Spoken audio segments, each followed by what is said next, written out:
Well, that wasn't expected. Seemingly out of nowhere, Nintendo announces Xenoblade Chronicles X is finally coming to the Switch next year on the 20th of March.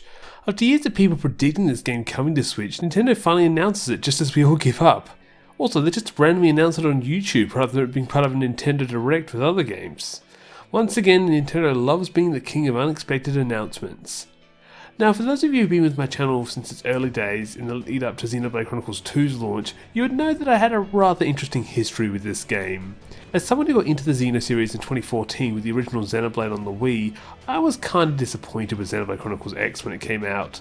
However, playing the game 5 years later for my Xeno Retrospective opened my eyes to this game's strengths. And now 5 years later, it looks like I'll once again be diving into the world of Miura to see if my opinions of this game have improved even more. For those of you who never owned a Wii U or got the chance to play this game, I've attached my retrospective in the video's description for you to check out, and I must say it's actually one of my best retrospectives, so strong recommend to check it out.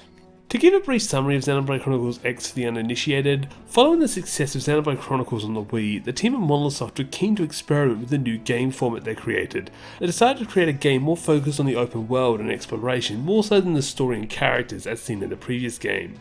This caused a lot of negative fan backlash from people like me, who didn't really like the new direction, and as a result the team sort of moved back to the original format, and that's how we got Xenoblade Chronicles 2, 3 and their respective side stories.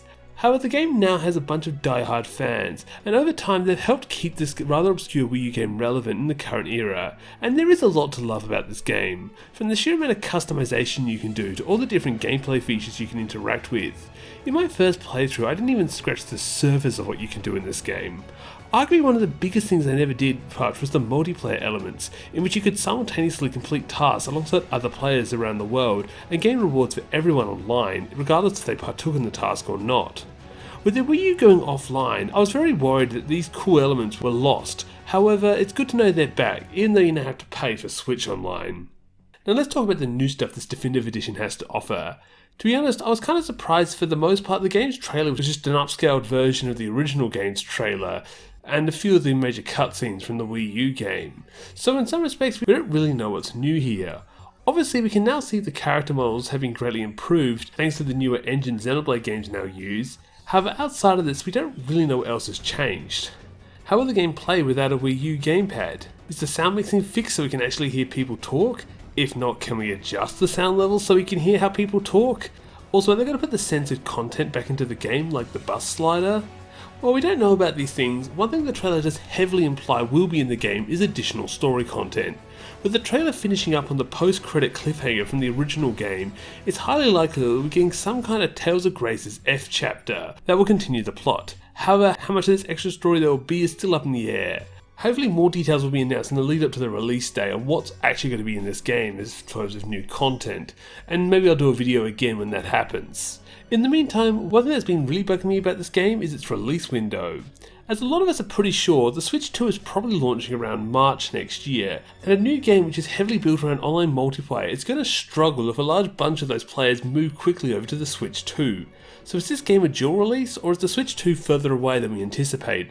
Either way, I'm a little worried about the sales potential for this game coming so late to the Switch. You know the Switch turns 8 next year. For contrast, Xenoblade Chronicles X hadn't even been out in the West for a year when the Switch was first revealed. Either way, I guess you should give my endorsement for this game and recommend that you should pick it up when it comes out next year. Just go in with the knowledge that it's not like other Xenoblade games, and it's more about the gameplay and exploration than it is about the story, which can be quite shallow in a lot of places, unfortunately. Again, you can check out my award-winning retrospective on the game in the link below, as well as on screen right now. In the meantime, I'll see you later.